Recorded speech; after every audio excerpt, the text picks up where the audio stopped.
భారత్ మాతాకు జై జై శ్రీరామ్. నేను మీ కంబాల శ్రీనివాసరావు, విశ్వ హిందూ ధర్మ పరిరక్షణ రామసేన అధ్యక్షుడుగా, అలాగే భారతీయ జనతా పార్టీ నాయకుడిగా మీకు అందరికీ తెలిసింది.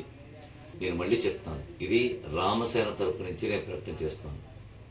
ఇప్పటి వరకు నాతో నడుస్తూ ఎన్నో కార్యక్రమాలు చేస్తున్నటువంటి వ్యక్తి ఎనకోటి బాపన్న దొర అనే వ్యక్తి నా ఆఫీస్ ప్రాంగణంలో కూర్చుని నాతో పాటు నడుస్తూ ఎన్నో కార్యక్రమాలు చేస్తున్న వ్యక్తి రామసేనకు సంబంధించి భవిష్యత్తులో కానీ ఇక మీదట ఎప్పుడు అతనికి ఎటువంటి సంబంధము ఉండదు, అతనితో మాకు ఎటువంటి సత్సంబంధాలు కూడా ఉండవు మాకు.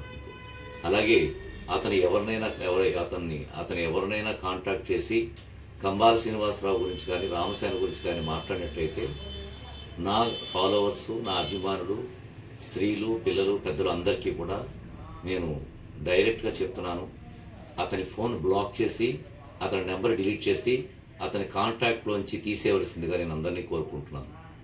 ఈ విషయాన్ని మీకు అందరికీ తెలియజేస్తూ, ఎనకోటి బాపన్న దొర అనే వ్యక్తి ఇక మీదట రామసేనతో కానీ కంబాల శ్రీనివాసరావుతో వ్యక్తిగతంగా కానీ ఎటువంటి సంబంధాలు ఉండవు. అతని నెంబర్ అందరూ కూడా డిలీట్ చేసేసి, నా ఫాలోవర్స్కి అభిమానికి చెప్తున్నాను, అతని నెంబర్ అందరూ డిలీట్ చేసి అతనితో ఏ విధమైన సంబంధాలు, అతనితో మాట్లాడడం కానీ ఇటువంటివన్నీ కూడా ఈ రోజు నుంచి కంప్లీట్గా నిలిపివేయాలని చెప్పి మీ అందరినీ కోరుకుంటున్నాను. మీ కంబాల శ్రీనివాసరావు.